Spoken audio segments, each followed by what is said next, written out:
आज की इस नई गहन चर्चा में हम एक बहुत ही दिलचस्प सफर पर निकलने वाले हैं। लेकिन शुरू करने से पहले मैं एक बहुत ही अजीब सी कल्पना साझा करना चाहता हूँ। सोचिए कि एक बहुत बड़ा अनंत ब्रह्मांड है। हाँ बिल्कुल, एक विशाल ब्रह्मांड। हाँ, और अब कल्पना कीजिए कि एक बहुत ही विशालकाय जादूगर है जो अपने एक खाली टॉप हैट से एक बहुत बड़ा सफेद खरगोश निकालता है। अच्छा, एक सफेद खरगोश। जी, और मजे की बात यह है कि ये जो पूरा ब्रह्मांड है ना, वो वही सफेद खरगोश है। हाँ। और हम इंसान, हम उस खरगोश के घने बालों की गहराई में बिल्कुल नीचे आराम से छिपे हुए सूक्ष्म कीड़े हैं। अरे वाह, ये तो बहुत ही अनोखी तुलना है ना? हम अपनी रोजमर्रा की जिंदगी की भागदौड़ में, मतलब हमारी नौकरियां, स्मार्टफोन्स और रूटीन में इतने ज्यादा उलझे हुए हैं कि हम उस खरगोश के बालों में बहुत गहराई तक बस गए। हमें बाहर की उस विशाल और रहस्यमय दुनिया की कोई फिक्र ही नहीं है। और गहराई में छिपने का सबसे बड़ा नुकसान पता है क्या है? हम दुनिया के अजूबों पर आश्चर्य करना ही छोड़ देते हैं। मतलब जब हम बच्चे होते हैं तो हर छोटी चीज हमें हैरान करती है, बिल्कुल सही कहा। लेकिन बड़े होते होते ना हम सब कुछ एकदम नॉर्मल मान लेते हैं। तो दार्शनिक वो लोग हैं जो इस नॉर्मल को मानने से इनकार करते हैं। वे उस खरगोश के बालों के सिरे तक चढ़ने की कोशिश करते हैं। हाँ, बालों को पकड़कर ऊपर लटकते हैं। हाँ, ताकि वे उस महान जादूगर की आंखों में सीधे देख सके और पूछ सके कि ये सब आखिर है क्या? और आज हमारी इस गहरी चर्चा का मिशन भी यही है। हम भी उस खरगोश के बालों के सिरे तक पहुंचने की कोशिश करेंगे। हम जो स्रोत सामग्री आज इस्तेमाल कर रहे हैं वो है मशहूर किताब सोफीज वर्ल्ड। इसके जरिए हम पश्चिमी दर्शन शास्त्र के 3000 साल के इतिहास को खंगालेंगे। बिल्कुल। और ये सब शुरू होता है एक 14 साल की लड़की सोफी की कहानी से। हाँ, एक दिन सोफी को रहस्यमय पत्र मिलने शुरू होते हैं। उन पर कोई डाक टिकट नहीं है, बस कुछ छोटे लेकिन बहुत गहरे सवाल लिखे हैं, जैसे कि तुम कौन हो और दुनिया कहाँ से आई। और यही वो सवाल हैं जो हमें पुरानी जादुई कहानियों से निकालकर तर्क और विज्ञान तक ले जाते हैं। दरअसल सोफी से जो सवाल पूछे गए, वही सवाल आज से हजारों साल पहले हमारे पूर्वजों ने भी खुद से पूछे थे। जब कोई विज्ञान या दूरबीनें नहीं थी। सही कहा। तो उन्होंने अपने आसपास की दुनिया को समझने के लिए कहानियां गढ़ी, जैसे ग्रीस या स्कैंडिनेविया के पुराने मिथक। उनका सोचना था कि अगर आसमान से पानी गिर रहा है या बिजली कड़क रही है तो इसके पीछे कोई ना कोई कारण तो होगा ही। और वो कारण अक्सर देवताओं को मान लिया जाता था। मतलब सोफीज वर्ल्ड में नॉर्स मिथकों का बहुत ही सटीक उदाहरण दिया गया है। हाँ, थॉर वाला उदाहरण है ना। बिल्कुल।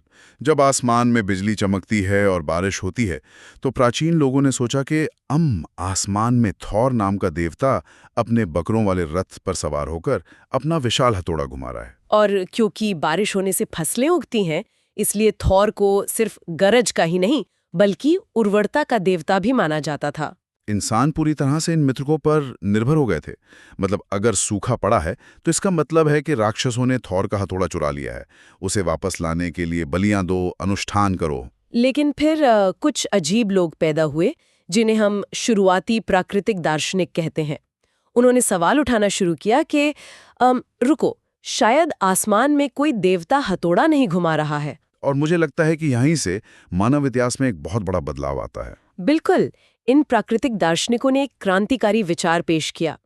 उन्होंने कहा कि प्रकृति के हर बदलाव के पीछे प्रकृति का ही कोई मूल तत्व होना चाहिए। उन्होंने मिथकों को पूरी तरह खारिज कर दिया। हाँ, जैसे ग्रीस के एक दार्शनिक थे थेल्स। उन्होंने दुनिया को देखा और तर्क लगाया कि हर चीज पानी से बनी है। मतलब उन्होंने देखा होगा कि पानी जमकर बर्फ बनता है और उबलकर भाप बनता है। सही कहा।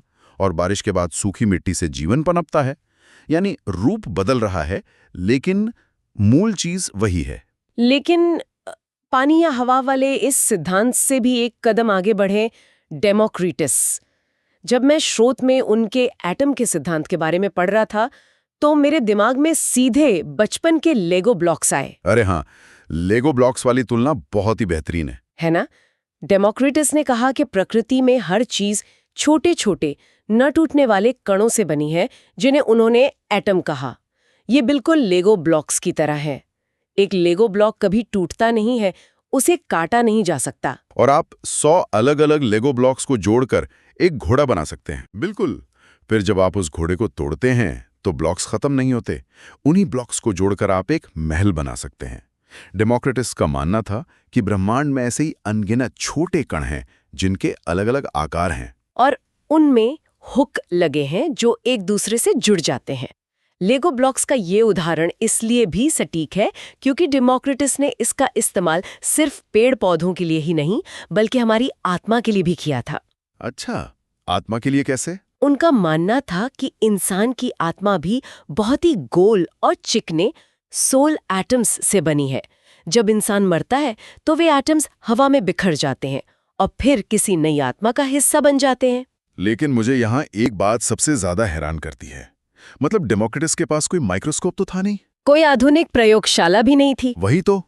फिर भी उन्होंने केवल अपने दिमाग के घोड़े दौड़ाकर विज्ञान के सबसे बड़े सच यानी एटम की खोज कर ली। उन्होंने ऐसा कैसे किया?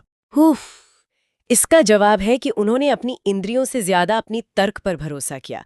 डेमोक्रिटस जानते थे कि हमारी आंखें या कान हमें धोखा दे सकते हैं। जैसे एक छड़ी पानी में टेढ़ी दिखती है लेकिन असल में वो सीधी होती है। बिल्कुल।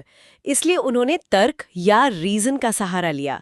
उनका सीधा सा लॉजिक था कि कुछ भी शून्य से पैदा नहीं हो सकता और कुछ भी पूरी तरह से नष्ट नहीं हो सकता। तो अगर चीजें बन और बिगड़ रही हैं तो कोई ऐसी मूल इकाई होनी चाहिए जो हमेशा कायम रहे। हाँ, और ये उस समय के हिसाब से एक बहुत बड़ी बौद्धिक छलांग थी।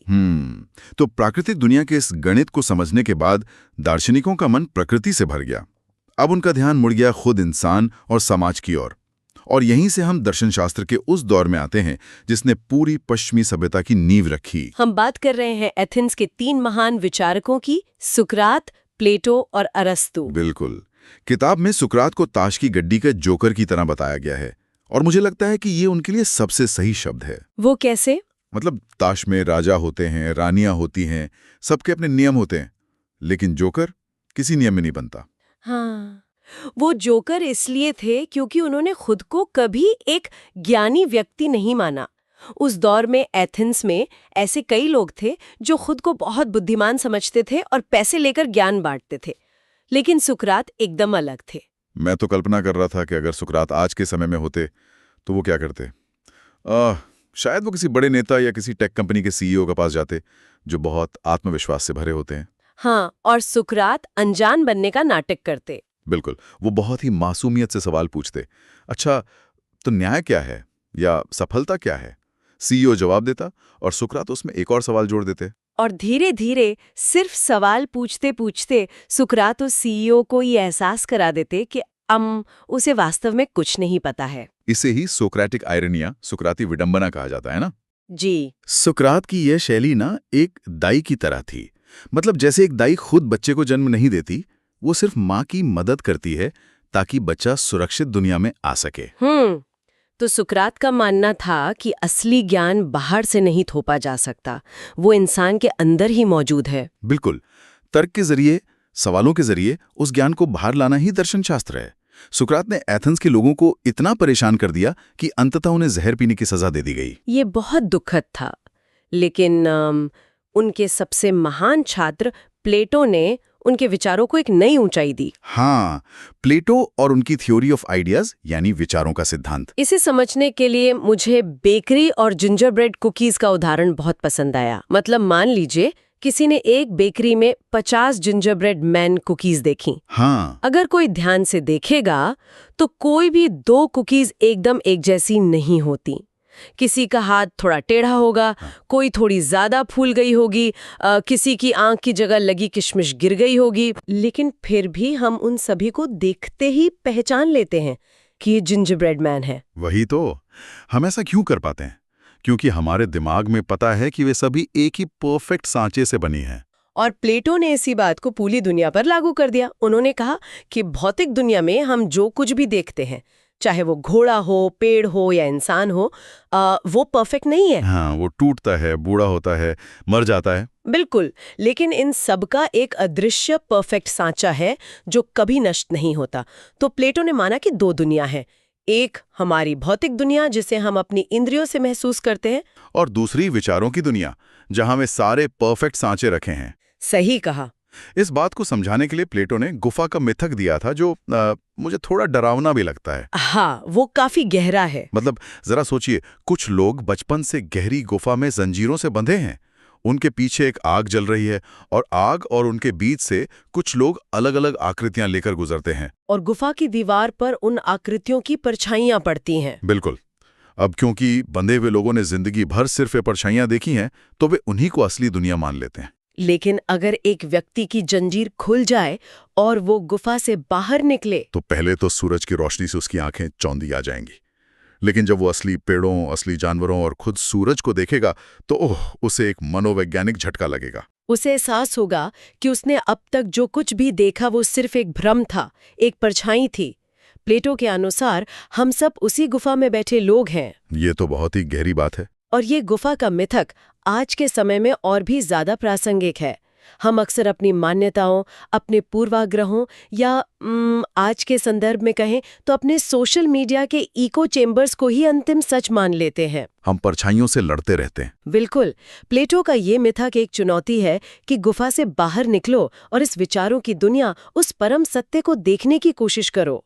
मैं प्लेटो की बात समझ तो रहा हूं, लेकिन हाँ, मुझे एक बात खटक रही है। क्या प्लेटो चीजों को जरूरत से ज्यादा जटिल नहीं कर रहे थे? मतलब अगर किसी को मुर्गी का सांचा या आइडिया समझना है तो उसने पहले कभी ना कभी किसी असली मुर्गी को देखा होगा, तभी तो दिमाग में उसका सांचा बनेगा। मुर्गी पहले आई या मुर्गी का आइडिया? हाँ, अगर विचारों की दुनिया इतनी ही परफेक्ट है तो उसका इस दुनिया से क्या लेन देन? ओह, आपको जानकर हैरानी होगी कि ये उलझन सिर्फ आपको नहीं हुई। प्लेटो के अपने सबसे होनहार छात्र अरस्तु ने भी ठीक यही आपत्ति जताई थी। अच्छा जी, अरस्तु ने 20 साल तक प्लेटो की एकेडमी में पढ़ाई की, लेकिन अंत में उन्होंने अपने गुरु के सिद्धांत को पूरी तरह से पलट दिया। अरस्तु ने कहा कि कोई जन्मजात विचार नहीं होते। तो इंसान का दिमाग जन्म के समय कैसा होता है? एक कोरी स्लेट की तरह होता है। हम जो भी सीखते हैं वो अपनी इंद्रियों से, दुनिया को देखकर सीखते हैं। तो फिर अरस्तु के हिसाब से वो जिंजरब्रेड कुकी वाला सांचा कहाँ है? अरस्तु ने कहा कि वो सांचा चीजों के बाहर किसी रहस्यमय आसमान में नहीं है। वो सांचा चीजों के भीतर ही उनके गुणों के रूप में मौजूद है। ओह, मतलब चीजों के अंदर ही। हाँ, अरस्तु ने 2 शब्द दिए, फॉर्म यानी रूप और सब्सटेंस यानी पदार्थ। मुर्गी का पदार्थ वो मांस और हड्डियां हैं जिनसे वो बनी है, और उसका फॉर्म उसके गुण हैं, जैसे कि वो पंख फड़फड़ाती है, अंडे देती है, दाना चुगती है। ये तो बहुत ही तार्किक लगता है। बिल्कुल। अरस्तु का मानना था कि हर प्राकृतिक चीज का एक उद्देश्य या अंतिम कारण होता है। बादल इसलिए नहीं बरसते क्योंकि प्लेटो के विचारों की दुनिया में बारिश का कोई सांचा है। तो क्यों बरसते हैं? वे इसलिए बरसते हैं क्योंकि पौधों और जानवरों को जिंदा रहने के लिए पानी की जरूरत है। अरस्तु एक बहुत ही व्यावहारिक इंसान थे ना? उन्होंने आसमान से नजरें हटाकर जमीन पर देखा। बिल्कुल। उन्होंने चीजों को कैटेगराइज करना शुरू किया। ये जीव है, ये निर्जीव है, ये जानवर है, ये पौधा है। और उन्होंने लॉजिक या तर्कशास्त्र के ऐसे नियम बनाए जो आज भी काम आते हैं, जैसे कि सभी इंसान नश्वर हैं, सुकरात इंसान है, इसलिए सुकरात नश्वर है। उन्होंने हमारे सोचने के तरीके को एक वैज्ञानिक ढांचा दिया। लेकिन अरस्तु के बाद दुनिया का नक्शा बहुत तेजी से बदला। सिकंदर महान, जो खुद अरस्तु का छात्र था, उसने अपनी सेना लेकर एक विशाल साम्राज्य खड़ा कर दिया, ग्रीस से लेकर भारत तक। हाँ, इस दौर को हेलेनिस्टिक युग कहा जाता है। सरहदें टूट गईं, अलग अलग संस्कृतियां और धर्म आपस में मिलने लगे। और जब दुनिया इतनी तेजी से बदलती है तो अक्सर लोग डरे हुए और असुरक्षित महसूस करते हैं। बिल्कुल। एथेंस के उस सुरक्षित माहौल के बाद अब दुनिया बहुत बड़ी और अजनबी लग रही होगी। इसीलिए मुझे लगता है कि दर्शन शास्त्र का पूरा फोकस ही बदल गया। सही कहा। अब लोग ये नहीं पूछ रहे थे कि ब्रह्मांड का मूल तत्व क्या है। तो उनका सवाल क्या था? अब उनका सवाल बहुत ही व्यक्तिगत हो गया था। वो पूछ रहे थे, इस अराजक और बदलती हुई दुनिया में मैं शांति से कैसे जी सकता हूँ? दर्शन शास्त्र अब ज्ञान से ज्यादा जीवन जीने की कला या एक मानसिक फर्स्ट एड किट बन गया था। ये बहुत ही दिलचस्प मोड़ है। तो इस युग में कौन सी विचारधाराएं सामने आईं? इस युग में 3 मुख्य विचारधाराएं सामने आईं जिन्होंने खुशी और शांति ढूंढने के अलग-अलग रास्ते बताए। सबसे पहले थे सिनिक्स। इनका क्या फंडा था? इनका सीधा सा फंडा था कि सच्ची खुशी किसी बाहरी भौतिक वस्तु या ताकत में नहीं है। डायोजिनीज नाम के एक सिनिक दार्शनिक की कहानी बहुत मशहूर है। हाँ, वो जो एक खाली बैरल में रहते थे। बिल्कुल, एक पीपे में। उनके पास केवल एक लबादा, एक छड़ी और एक थैला था। एक दिन महान सम्राट सिकंदर उनके पास आया और कहा, तुम्हें जो चाहिए मांगो, मैं तुम्हें दे सकता हूं। और डायोजिनीज ने क्या कहा? डायोजिनीज ने उसकी तरफ देखा और कहा, हाँ, तुम बस धूप रोक रहे हो, थोड़ा किनारे हट जाओ। हाँ, ये जवाब कितना ताकतवर है। सिकंदर के पास पूरी दुनिया जीतने की ताकत थी, लेकिन डायोजिनीज के पास वो आजादी थी जो सिकंदर के पास भी नहीं थी। उन्हें कुछ खोने का डर ही नहीं था। बिल्कुल, लेकिन समस्या ये है कि हर कोई एक बैरल में जिंदगी नहीं बिता सकता, है ना? आम लोगों के लिए ये दर्शन अपनाना मुश्किल था। हाँ, ये तो है। इसीलिए दूसरी विचारधारा ज्यादा लोकप्रिय हुई, जिसे स्टोइक्स कहते हैं। स्टोइक्स का मानना था कि पूरा ब्रह्मांड एक बहुत ही सख्त प्राकृतिक नियम से चलता है। मतलब जो कुछ भी होता है वो पहले से तय है, यानी नियति। जी, फेट। तो अगर सब कुछ पहले से तय है तो हम क्या कर सकते हैं? हम अपनी प्रतिक्रिया को नियंत्रित कर सकते हैं। स्टोइक्स का तर्क था कि बाहरी घटनाओं जैसे बीमारी, गरीबी या किसी की मृत्यु पर हमारा कोई बस नहीं है।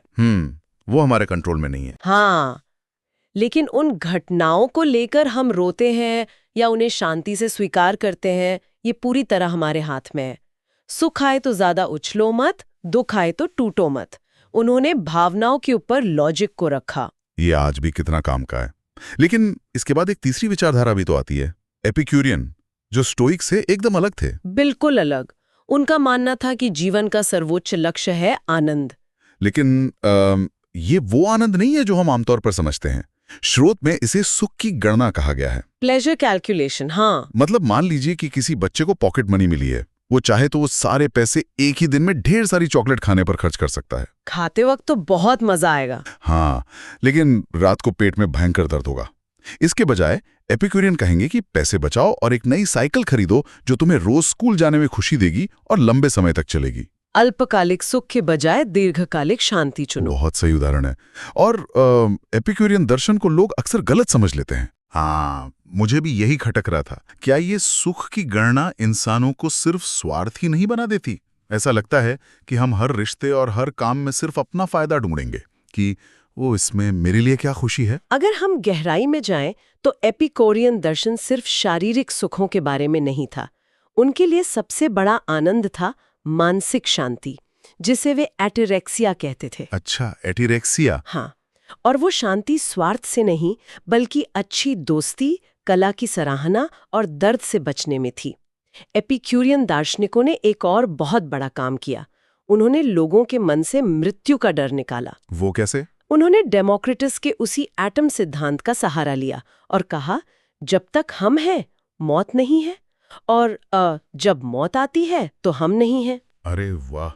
तो जिस चीज का आप अनुभव ही नहीं कर सकते, उससे डरना कैसा? बिल्कुल। तो हेलेनिस्टिक युग में दर्शन शास्त्र एक तरह की थेरेपी का काम कर रहा था। लेकिन खुशी और शांति की ये खोज धीरे धीरे बहुत ही आध्यात्मिक होती चली गई। सही कहा। जैसे जैसे हम इस युग के अंत की ओर बढ़ते हैं, हम रहस्यवाद या मिस्टिसिज्म की दुनिया में प्रवेश करते हैं। यहाँ सबसे प्रमुख नाम है प्लॉटिनस का और उनका नियो प्लेटोनिज्म का सिद्धांत। प्लॉटिनस ने प्लेटो के विचारों को लिया और उन्हें एक गहरा आध्यात्मिक अर्थ दे दिया। उनके दर्शन को समझने के लिए अलाव या बॉनफायर का उदाहरण बहुत बेहतरीन है। हाँ, प्लॉटिनस का अलाव। तो अगर ब्रह्मांड एक अलाव है, इसका मतलब ये हुआ कि एक बहुत विशाल आग जल रही है जो कि ईश्वर या परम सत्य है। उस आग से रोशनी निकल रही है। हम इंसान या हमारी आत्माएं उस आग से छिटकी हुई चिंगारियां हैं। बिल्कुल सही जा रहे हैं आप। तो क्या इसका मतलब ये है कि जो चीजें उस आग से जितनी दूर जाती हैं, वे उतनी ही ठंडी और धुंधली हो जाती हैं? अगर हम रोशनी से दूर जाते रहें, तो जहां रोशनी बिल्कुल खत्म हो जाती है, क्या वही बुराई या मैटर है? आपने इसे बिल्कुल सही तरीके से जोड़ा है। प्लॉटिनस का मानना था कि बुराई अपने आप में कोई चीज नहीं है, यह सिर्फ ईश्वर या रोशनी की अनुपस्थिति है। जैसे अंधेरा कोई वस्तु नहीं है, वो सिर्फ प्रकाश का न होना है। बिल्कुल। प्लॉटिनस का लक्ष्य था हमारी आत्मा की उस चिंगारी को वापस उस परम आग में मिला देना। और यही रहस्यवाद का मूल अनुभव है।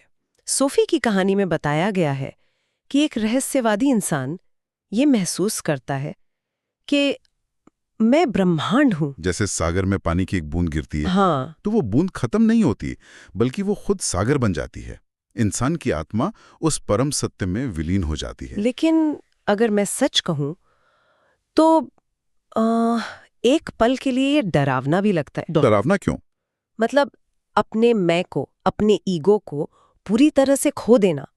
मेरा अपना अस्तित्व, मेरी पहचान ही खत्म हो गई। इंसान होने के नाते अपने अस्तित्व को खोने का डर होना स्वाभाविक है, लेकिन रहस्यवादी अनुभव की खूबसूरती यह है कि जो आप खो रहे हैं, यानी आपका सीमित शारीरिक रूप, आपका ईगो, आपके दुख दर्द, वो बहुत ही छोटा और नश्वर है। तो हम पाते क्या हैं? इसके बदले में जो आप पा रहे हैं वो असीमित है। आप सिर्फ एक शरीर नहीं रहते, आप पूरा ब्रह्मांड बन जाते हैं। ये कोई अहंकार नहीं है कि मैं ही सब कुछ हूं, बल्कि ये एक गहरी विनम्रता है। ये तो बहुत ही सुंदर विचार है। और सबसे दिलचस्प बात यह है कि रहस्यवाद दुनिया के हर संस्कृति में मौजूद है। भारत के उपनिषदों से लेकर ग्रीक दर्शन और सूफीवाद तक।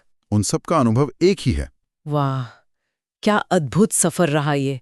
मतलब हमने शुरुआत की थी उन डरे हुए इंसानों से जो बारिश के लिए आसमान में थॉर के हथौड़े पर विश्वास करते थे। हाँ, और फिर प्राकृतिक दार्शनिकों ने तर्क का इस्तेमाल किया, जैसे डेमोक्रिटस ने एटम्स की खोज की। फिर हम एथेंस पहुंचे, जहां सुकरात ने सवाल करना सिखाया, प्लेटो ने विचारों की परफेक्ट दुनिया दिखाई और अरस्तु ने विज्ञान और लॉजिक की नींव रखी। हेलेनिस्टिक युग में हमने डायोजिनीज और एपिक्यूरियन से खुशी के मायने सीखे, और अंत में हम प्लेटोनिस के रहस्यवाद तक पहुंचे, जहां हम खुद को उस विशाल अलाव की एक चिंगारी मानते हैं। ये पूरा सफर हमें याद दिलाता है कि दर्शन शास्त्र सिर्फ पुरानी किताबों का विषय नहीं है। बिल्कुल नहीं। आज जब हमारे पास सूचनाओं की बाढ़ है, हर तरफ से जानकारी आ रही है, तब भी हम अक्सर असली ज्ञान से दूर हैं। आलोचनात्मक सोच और सवाल पूछने की वो आश्चर्य की भावना ही हमें उस खरगोश के बालों में गहराई तक खो जाने से बचा सकती है। एकदम सही। हमें कभी भी चीज़ों को सिर्फ इसलिए नहीं मान लेना चाहिए क्योंकि वे वैसी ही दिखती हैं। लेकिन इससे पहले कि हम इस चर्चा को ख़त्म करें, सोफी की इस किताब में एक बहुत ही अजीब और दिमाग घुमा देने वाला पहलू है जिसका हमने जिक्र नहीं किया। अच्छा, वो क्या है? इस पूरे सफर के दौरान सोफी को लगातार एक और लड़की हिल्डे के नाम के पोस्ट कार्ड मिल रहे हैं। ओह हाँ, हिल्डे के कार्ड्स। और ये कार्ड कहीं और से नहीं आ रहे, बल्कि सोफी के अपने गुप्त ठिकानों पर सीधे पहुंच रहे हैं, जैसे कोई उन पर नजर रख रहा हो। जैसे सोफी की दुनिया उसकी अपनी है ही नहीं। ये तो एक बहुत ही अस्तित्ववादी मोड़ है। हाँ, एक पल के लिए सोचिए, क्या ऐसा हो सकता है कि सोफी की पूरी दुनिया, उसकी अपनी वास्तविकता, सिर्फ हिल्डे के लिए लिखी गई एक किताब का हिस्सा हो? मतलब सोफी खुद एक कहानी का पात्र है। बिल्कुल। और अगर हम इसे अपने ऊपर लागू करें, तो क्या हम इंसान, हमारे सारे दर्शन शास्त्र, हमारे सारे वैज्ञानिक आविष्कार, हमारे सारे सवालों के साथ खुद किसी और की कहानी के पात्र हो सकते हैं? ये विचार तो सच में बेचैन करने वाला है। क्या हम सिर्फ किसी लेखक की कल्पना का हिस्सा हैं, जो खुद ये जानने की कोशिश कर रहा है कि वो कौन है? क्या हमारी वास्तविकता सच में हमारी अपनी है? इसी बेचैन करने वाले लेकिन दिलचस्प सवाल के साथ हम आज की इस गहन चर्चा को यहीं रोकते हैं। सोचते रहिए, सवाल करते रहिए, और उस खरगोश के बालों के सिरे तक पहुंचने की कोशिश करना कभी मत छोड़िए। धन्यवाद। ऐसे ही और इंस्पिरेशनल और मोटिवेशनल कहानियाँ सुनने के लिए हमारे YouTube चैनल स्टोरीपुर को सब्सक्राइब करें।